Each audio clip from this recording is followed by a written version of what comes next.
Yung bigla kang kakabog-kabog sa iyong puso, tapos parang mawawalan ka na ng malay, hindi yan normal, kapatid. Never yung naging normal. Yung palpitations, pwedeng matrigger ng iba't ibang mga bagay. Caffeine, alcohol, lalo na kung kulang ka sa tulog or stressed ka. Ang problema, maraming hindi iniintindi ito dahil nagiging okay naman sila after. Pero anong after effect? Pwedeng magkaroon ng arrhythmia and worst, cardiac arrest. Kaya kapag mayroong kasamang hilo sa sintomas, sakit sa dibdib, o paghinga na para mauubusan kayo ng hangin, huwag asahang biglang mawawala agad ito.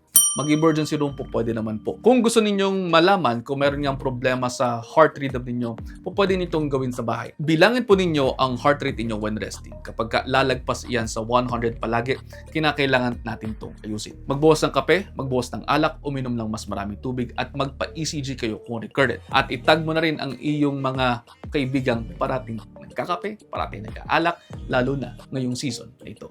At yun, almost 1 minute na ata ito. I hope you're all 1 minute wiser. Pakipusuan kung may natutunan, and I'll see you next time. Ingat.